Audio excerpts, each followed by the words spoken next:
ఏపీలో bogus ration కార్డుల ఏరువేత లక్షల్లో ఉన్నట్టు తెలుస్తోంది. బోగస్ రేషన్ కార్డులు ఉన్నట్లుగా ఇప్పటివరకు కూడా గుర్తించారు. ప్రభుత్వ ఉద్యోగులకు కూడా రేషన్ కార్డులు ఉన్నట్లుగా ఐడెంటిఫై చేశారు.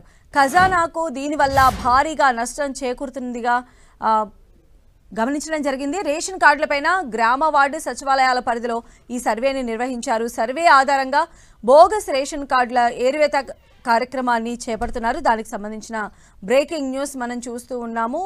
ఏపీలో బోగస్ రేషన్ కార్డుల ఏరువేత కార్యక్రమం ప్రారంభమైంది.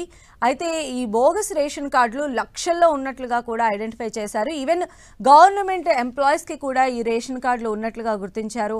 సో వారందరూ కూడా ఈ బోగస్ రేషన్ కార్డుల వల్ల లబ్ధి పొందుతూ ఉండడంతో గవర్నమెంట్ ఖజానాకు భారీగా నష్టం చేకూరుతోంది. ఈ నేపథ్యంలోనే బోగస్ రేషన్ కార్డుల పైన దృష్టి సారించారు.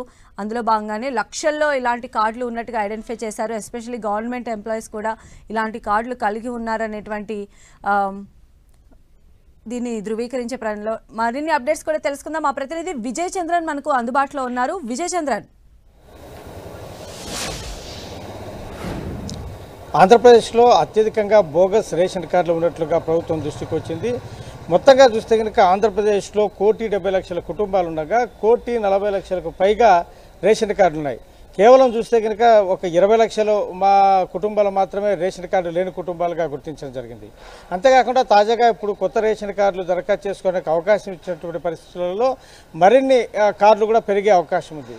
ప్రతి సంక్షేమ పథకానికి కూడాను ఈ రేషన్ కార్డు నెంబర్ లింక్ అయి ఉన్నటువంటి నేపథ్యంలో వీరందరూ కూడాను ప్రతి సంక్షేమ పథకానికి అర్హులుగా ఉంటున్నారు. ఈ నేపథ్యంలో ఇదంతా కూడాను ప్రభుత్వానికి ఖజానాకు ఒక భారీగా భారం పడుతుంది. దీంతో ప్రభుత్వం మేల్కొనడం జరిగింది. గత వైసీపీ ప్రభుత్వంలో చూస్తే కనుక ఎక్కువగా రేషన్ కార్డు ఇవ్వడం జరిగింది. వాటిలో అధికార యంత్రాంగము ముందు వెనక చూడకుండా రేషన్ కార్డులు ఇచ్చినటువంటి నేపథ్యంలో చాలా బోగస్ రేషన్ కార్డులు నమోదైనట్లుగా తెలుస్తూ ఉంది. అంతేకాకుండా అనర్హులు ఎక్కువ మంది ఈ రేషన్ కార్డులు తీసుకోవడం వలన ఈ పరిస్థితి దాపురించింది అని చెప్పొచ్చు. ఎందుకంటే ప్రభుత్వ ఉద్యోగాలు చేస్తున్నటువంటి వాళ్ళు కూడాను రేషన్ కార్డులకు దరఖాస్తు చేసుకొని లబ్ధి పొందుతున్నటువంటి పరిస్థితి.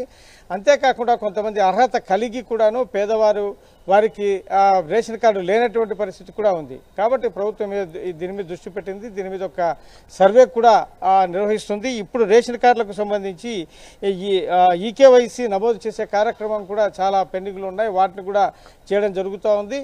ఈ బోగస్ రేషన్ కార్డుని ఏరివేయడం ద్వారా ఈ సంక్షేమ పథకాలకు ఎవరైతే అర్హులు ఎవరైతే ఉన్నారో వారికి మాత్రమే సంక్షేమ పథకాలు లబ్ధి చేకూర్చేందుకోసం ప్రభుత్వము ఆ దిశగా ముందుకు పోతుందని చెప్పొచ్చు.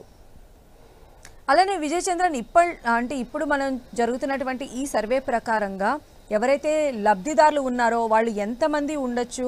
ఇప్పుడు లబ్ధిదారులు కాని వాళ్ళు కూడా బోగస్ రేషన్ కార్డుల ద్వారా లబ్ధి పొందుతున్నారు కాబట్టి వారి సంఖ్య ఎంత ఉండొచ్చు అని ఎక్స్పెక్ట్ చేస్తూ ఉన్నారు. ఇప్పుడు పరిస్థితి చూస్తే 1,70,00,000 కుటుంబాలు ఆంధ్రప్రదేశ్లో ఉంటే 1,40,00,000కు పైగా ఈ రేషన్ కార్డులు ఉన్నాయి. అంటే కనుక రేషన్ కార్డు లేని వారి సంఖ్య 20 లక్షల పైచిలకు మాత్రమే ఉందంటే కనుక బోగస్ రేషన్ కార్డులు అనర్హులు ఎక్కువ మంది ఉన్నట్లుగానే మనకు స్పష్టమవుతుంది. ఇది కూడా లక్షల సంఖ్యలో ఉండే అవకాశం అయితే ఖచ్చితంగా ఉంటుందని చెప్పచ్చు. కాబట్టి వీటన్నిటిని కూడాను పూర్వాపరాలన్నింటినీ కూడాను దానికి సంబంధించిన సర్వే చేస్తున్న నేపథ్యంలో ఇప్పుడు లక్షల్లోనే ఈ బోగస్ రేషన్ కార్డుదారులు ఎవరైతే ఉన్నారో వారు బయటపడే అవకాశం అయితే ఉంది. రైట్ విజయ్ చంద్రన్.